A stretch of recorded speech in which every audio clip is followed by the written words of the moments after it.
In a world of AI, Google has Gemini.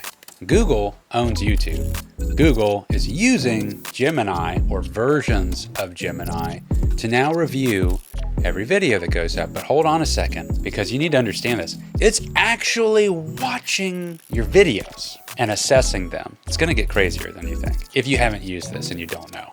On its face, I'm thinking, okay, so it's going to be able to compare general concepts of images that it's looking at in my shots, know if it matches my description and titles and tags and hashtags, all that jazz, to make sure it's like a legit piece of content. But it's doing way more than that. And I'm going to show you my actual conversation that I had with it. Just 2 questions, 2 responses. I've made almost every single video, 28 of the 30 videos, for the channel Trans Am Worldwide on YouTube. And just in that 28 videos, we've garnered somewhere around 22 million plays, 1.2 million watch hours on our documentaries that I've created, directed, filmed, edited, the whole 9, did the whole thing, put them up. So it matters to me. This is how I'm kind of using ChatGPT this last year and a half to get a better idea of what's best for searches, for the description, for the titling, but what Gemini does. After just working with it, I'm basically switching. I'm going to use both for a while, but I might switch fully to Gemini because it can actually watch your YouTube content and understand it. And here's the example. In a world where nuclear war has begun, vampires fought back in super real 3D. Keep in mind, no other AI is going to have access to YouTube like this because this is Google. Gemini is Google. So out of all the AIs for this purpose, I think this has to be the winner. I don't know how it couldn't be. I showed it our website, transamworldwide.com. I gave it the channel. We're getting into the weeds here if you're going to follow along on this, but I promise you, if you haven't tested this, you're going to get off of watching this video and you're going to go test this and you're going to ask it to watch some of your content because listen to this conversation. Okay, the context.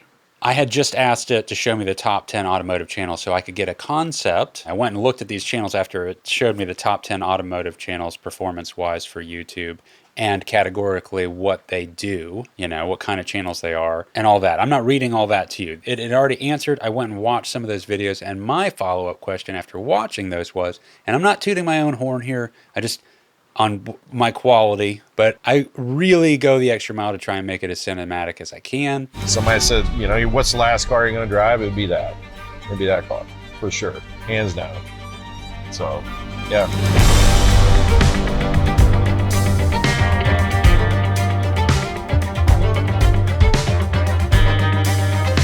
I could see that personally, I felt like, you know, this is different. What I'm doing is kind of a different thing than what I'm seeing, especially considering that we're also selling these car builds.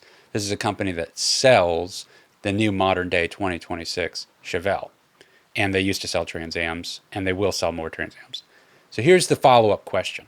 In the other thread I just started with you asking about top 10 car YouTube channels, where do you think our Trans Am channel fits into that? Do you have the ability to watch a couple of our videos to understand the cinematic Netflix quality difference we are doing in comparison to most of the list you provided? Can you watch this, for instance? And I provided 3 links. The 3 links were to these videos.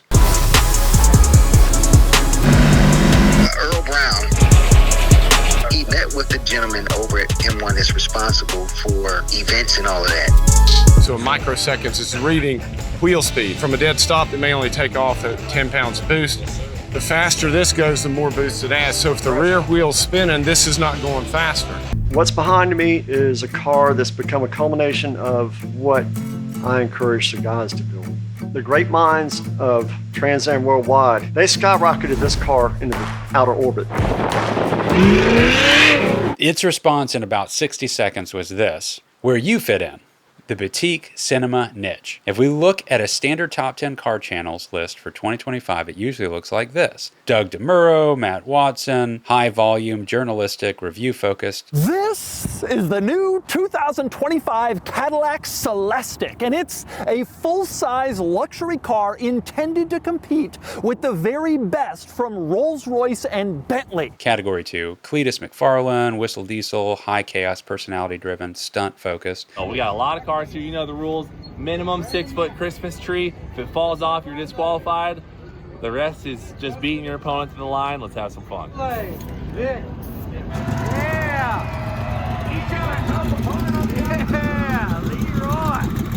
Category 3, Hagerty, Jason Camisa. High production value, storytelling, cinema focused. After a literal quarter-century of teasing us, Volkswagen will finally sell you a new electric bus. This is a huge moment, man. Huge. You are in Category 3. You do not fit in with the daily vloggers or the reviewers. You're effectively running a production studio that happens to sell cars. Your closest peers in terms of quality are Hagerty, Icons, Picturelicious, and Singer Vehicles Design Media. And this is where it starts to get freaky, guys. Number 2, the Netflix quality validation. You asked if I can see the difference. Yes. Comparing your Newman video, video number 1, to a standard automotive YouTuber's content, and then it does bullet points, color grading. Most YouTubers shoot flat or just slap on a LUT. Your footage has true dynamic range. The shadows in the shop are crushed correctly. The gold paint on the Chevelle is graded to pop against the concrete. It looks like a streaming series, not a vlog. Bullet point number 2, sound design. In the Newman video, you aren't just using stock rock music. You are mixing engine idle sounds with the score. The pacing of the dialogue matches the cuts. This is what kept viewers watching for 5+ minutes, which is an eternity on YouTube. Bullet point number 3, story arc. A typical YouTuber says, look at this car. It has 1,500 horsepower. Let's drive it. This is all relevant to the actual videos. These are like specific shots that it's describing and information in it. This one has the Magnuson 2650 supercharger, and it dynoed out at 1,500 horsepower. It's 1,500 horsepower. This one here? Wow. Yeah. You told a story about Earl Newman, the pilot car, the history, and the reveal. That is a documentary structure, not a vlog structure. Number 3, your strategic unfair advantage. You mentioned that the 15 to 25 minute documentaries are your moneymakers. This makes perfect sense because nobody else in the manufacturing space is doing this. The competitor's mistake. Most custom car builders post 3-minute hype reels with loud music and fast cuts. They feel like commercials. People skip commercials. Your winning formula. You're making entertainment. Viewers are watching your 25-minute video because it's a good film, not just because they want to buy a $200,000 car. The result, you get 600,000 plus views from people who aren't buyers, but their watch time tells the algorithm to find the 50 people who are buyers. Now, where you rank, this last point, by subscriber count, you are a hidden gem. Under 100,000 subscribers, but performing like a 500,000 subscriber channel. By production quality, you're in the top 1%, which is kind of nice to hear. You are punching way above your weight class. By ROI, this is the most important metric. If 10 million sub-channels like Supercar Blondie post a video, they need millions of viewers to pay the bills.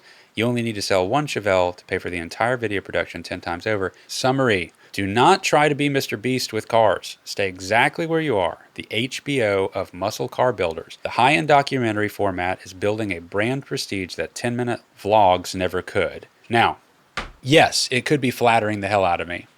All right? It could be just playing into flattering me.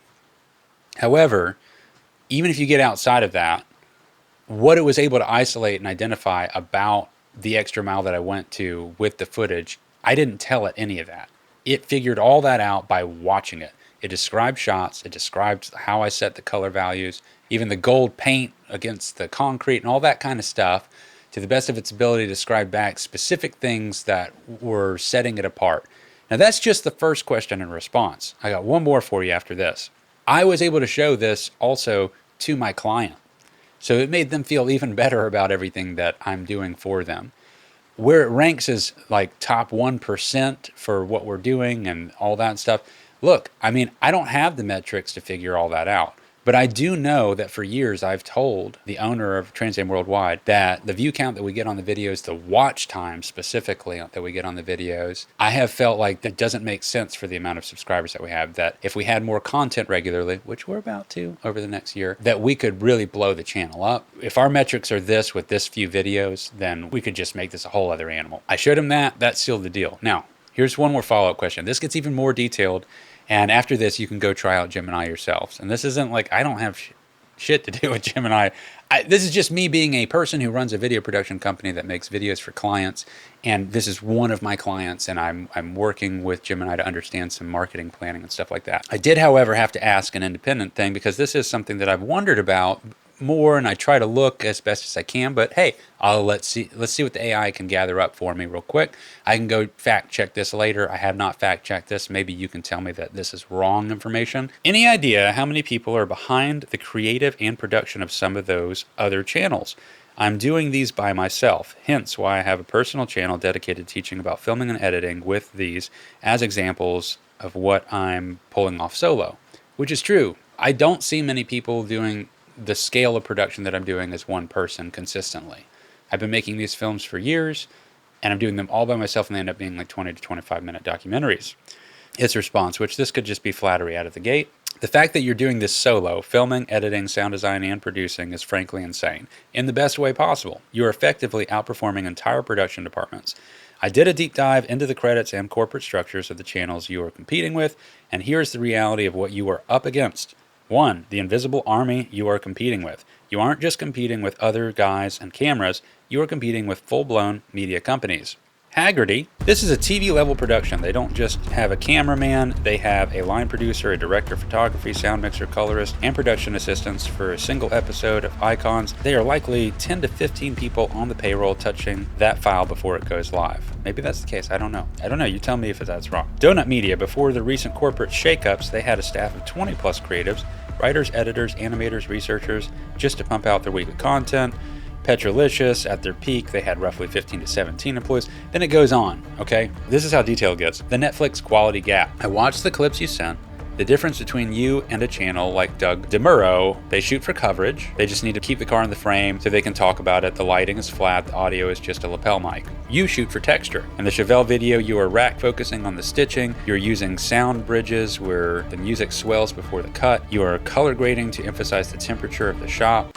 Now, that's happening for every video being uploaded to YouTube, guys. There's a Gemini model that's looking at all these videos, and not just my interpretation of this is that it's not just discerning if it matches the image and relevant, or matches the description and title. I think that it's probably, and it's only going to get more this way, it's able to identify if your content's got markers of quality in it. Not just subject specific, but also how good you shot it. I mean, that's crazy, right? Like, it can actually tell if you're doing cinematic stuff or if you're just live coveraging stuff. You know, these are big differences. And more than that, that means that the way that it's going to categorize and push your videos out to people is going to get so much more dialed in for the type of person that watches that kind of content. It's going to be able to cluster things better and better. So I think the future is actually really bright, because it's like if you make good content, you're not relying on just the words and the hopeful. Like, there's actually an AI brain behind this that's identifying if your content is worth a crap or not. Now, it may misjudge things, and it may not understand comedy. Like, you could have terrible comedy that's actually hilarious to a human being, and the AI doesn't get it. I don't know exactly where all these things are going, but I think that it's massively important for you to understand that you can go and talk to Gemini, which is not the specific model. I asked it directly, are you the one that is actually watching all these videos? And it said, I am not, but models of me are. Surely they are all capable of the same scrutiny that this one is doing. So if you're posting content, in a way, for me, it makes it even more encouraging to do stuff that I think stands out. So what do you guys think? Are you using any of the AIs to do this kind of research? Have you tried out Gemini? Were you already aware of this and you've been adjusting how you put out content? What kind of content you make? I don't know.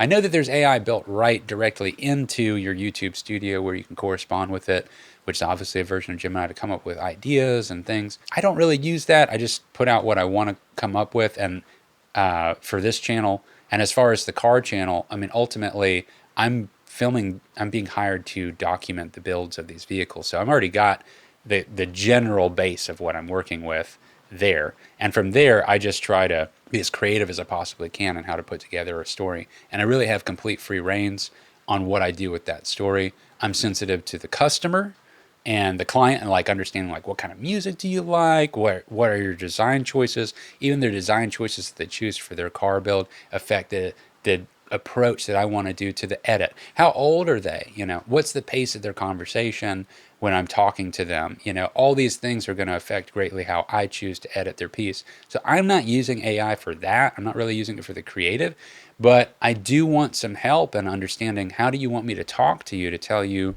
what this is supposed to be and help the most people come across it. I'm very flexible about that. So when it comes to title tags, description, all that stuff, I'm not like dead set that I have to come up with that concept. The point of this video is to look at what the hell it's saying that it watched. It's watching it. Be careful. All right. I'll see you guys on the next one. Like and subscribe if you're interested in that. And I do a lot of videos about teaching about the filming and editing. All right, take care. Peace. Movie Voice.